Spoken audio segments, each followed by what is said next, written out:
Custom enforcement ने डंडा उठा लिया। करोड़ों रुपए मालियत की शराब मलक रियाज के बेटे के क्लिफ्टन में वाक़े बंगले से बरामद कर ली गई, मगर हैरत अंगेज तौर पर कोई गिरफ्तारी अमल में नहीं लाई जा सकी। कस्टम हुक्काम के मुताबिक गैर मुल्की शराब स्मगल और EPZA के जरिए कराची पहुँचाई गई थी। कस्टम इन्फोर्समेंट की जानिब से कार्रवाई बंगला number C12 block 4 Kahkashan Clifton से की गई, जिसके खुफिया तहखाने से करोड़ों रुपए की गैर मुल्की शराब बरामद की गई। जराये का कहना है कि मज़कूरा बंगले से शहर भर में शराब सप्लाई की जाती है और सप्लाई के लिए 50 से ज्यादा लड़के काम करते हैं। बंगला मलिक रियाज के बेटे इमरान मलिक रियाज का बताया जाता है, जिसका मुस्तकिल address house number 58 street number 73 sector F11 FIR में लिखा गया है।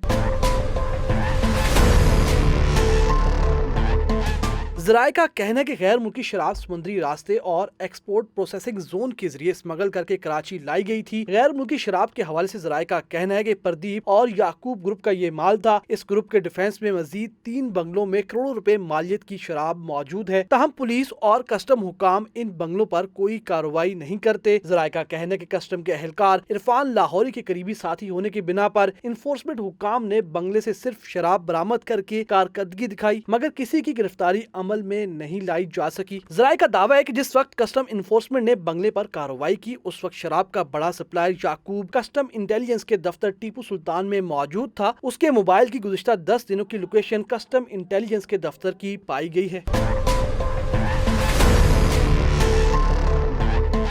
जराये का कहना है कि गिरफ्तारी और जमानत पर रिहाई के बाद इरफान लाहौरी ने मैरिजुआना, कोकेन, आइस और चर्स की सप्लाई के लिए नया ग्रुप भी तश्कील दिया है, जबकि अपने मुखालफिन जिनमें 6 कस्टम अफसरान भी शामिल हैं, उनके खिलाफ कार्रवाई के लिए अपने सहूलतकार अफसरान पर दबाव डाल रहा है। जराये का दावा है कि कस्टम इंटेलिजेंस के दफ्तर में याकूब की मौजूदगी इस बात का इशारा है कि इसके जरिए शराब के मुखालिफ सप्लायर्स और मुखालिफ कस्टम अफसरान के खिलाफ कोई प्लानिंग की गई है। जराये का कहना है कि इरफान लाहौरी ने मुखालिफ अफसरान को फंसाने के लिए 3 करोड़ तक की ऑफर की है। जराये का कहना है कि जिन अफसरान ने इरफान लाहौरी को गिरफ्तार किया था, उनके खिलाफ जाली केस बनाने का ज्यादा दबाव डाला जा रहा है। इस वक्त भी इरफान लाहौरी ग्रुप यानी प्रदीप और याकूब के बंगलों पर 10 करोड़ से ज्यादा मालियत की गैर मुल्की शराब का स्टॉक मौजूद है। याद रहे कि याकूब और प्रदीप की असल रिहाइश शांति नगर, जबकि इरफान लाहौरी की रिहाइश मलीर में है। इरफान लाहौरी ने तीसरी शादी के लिए एक मारूफ रक्कासा को डिफेंस फेज 8 में अलग से घर लेकर दिया हुआ है। Bilal Rashid, prime news, Karachi.